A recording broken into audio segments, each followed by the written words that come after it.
So after their meal, that was smoke, they head out to cross this small mountain range.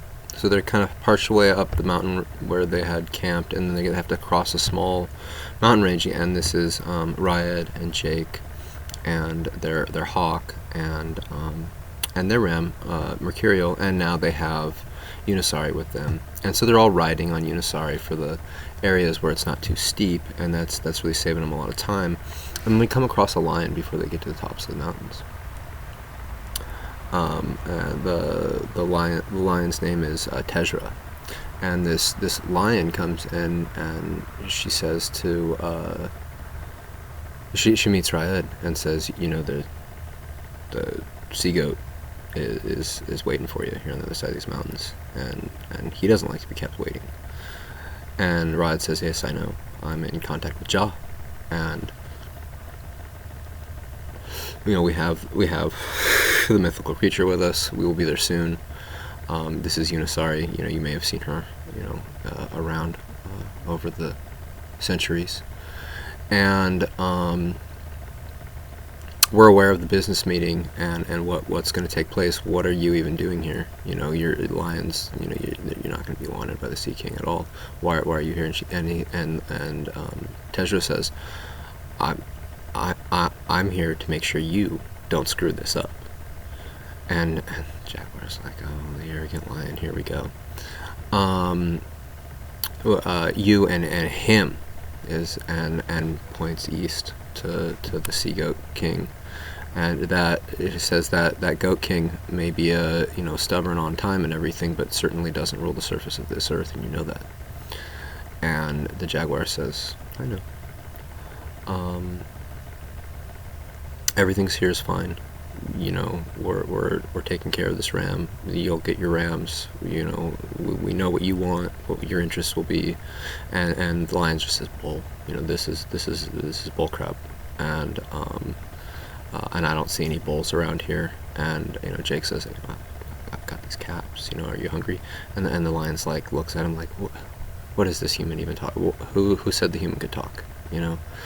And Ryed is like, whoa, this human is more informed than most of the humans on the planet. You know, have you seen what these humans are doing with these crafts? They could wipe out all of these cats, you included, any second. You know, why are you so thinking that we're gonna screw things up when you and your big mouth and your tendency to run around and chase rams all over the place, which we're gonna let you do. You know, you're gonna be able to steer the rams, and we're gonna get things going with the deer again properly for us and for you.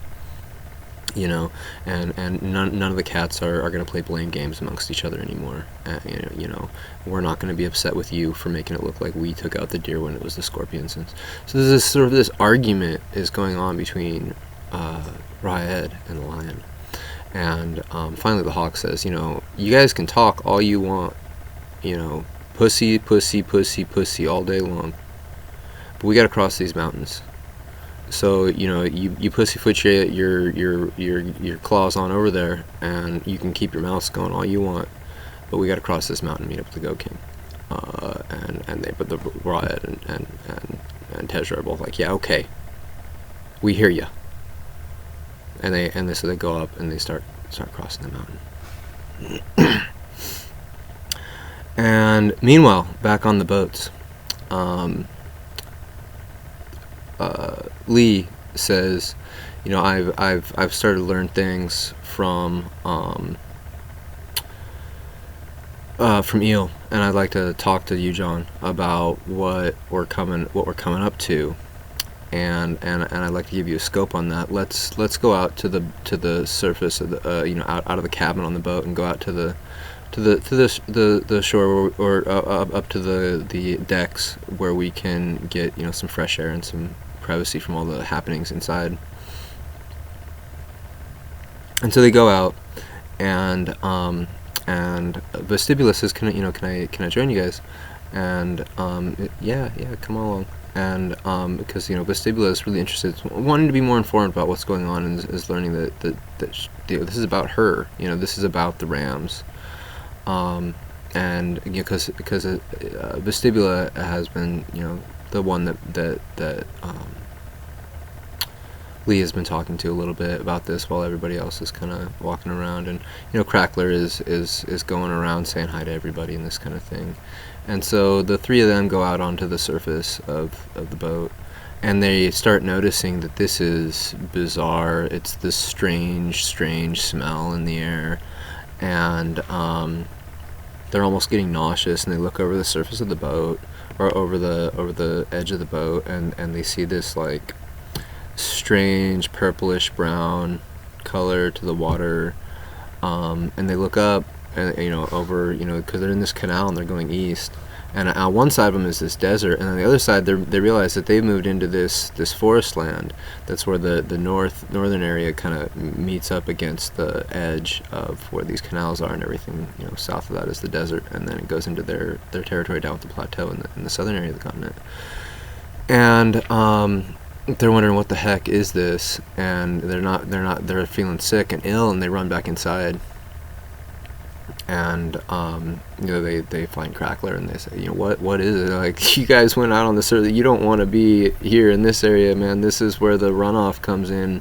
The worst is off of these mountains, because the deer have basically the deer had been valley deer, and without any predatory cats around, and the scorpions, they don't care about killing deer. I mean, they're like, deer are no fun. We kill them all off down south. They let the deer do anything. And they're really, like I said, the humans have basically domesticated all the dogs up there, and so there's no wolves anymore in the canine families. So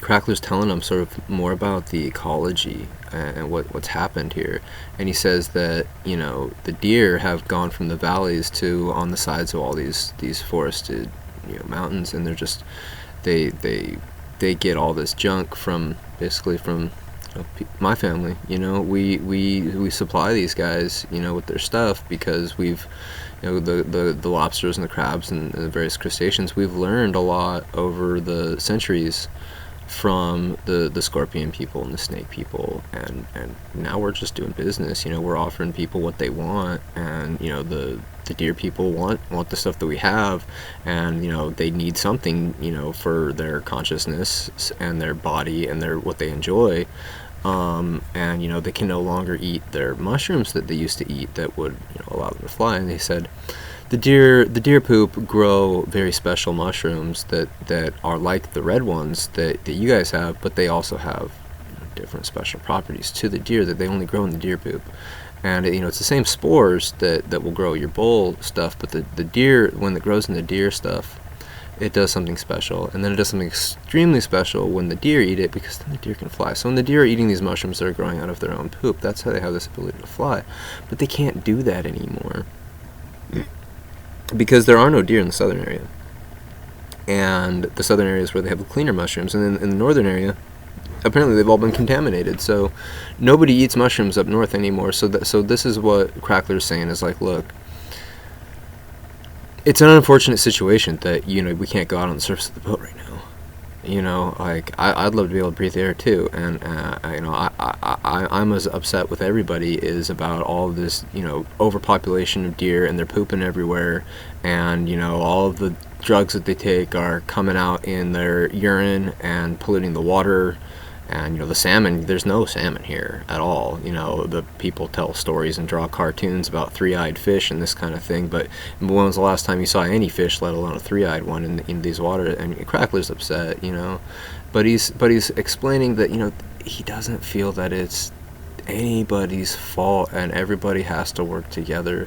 And that was sort of the decision making behind these apparently these boss families had told Crackler, we're going to make a deal now with the government, the human government of the Northerners, that's going to be able to get the deer population out of there, get some cats up there to get this environmental situation taken care of, and possibly even get the deer to get back into their biocycle with their own poop, and then get to the sky again and maybe get something happening for the jaguars. So we're getting this whole story now from Crackler about this is what's really happening on the planet, and why there's been all these strange new evolutions in technology and commerce that have happened that have been not very beneficial to the ecology and to the various groups of people, but beneficial to some, especially to the scorpion people and the snake people and the crabs. The crabs have now enhanced their whole ability to communicate and integrate with other creatures that aren't just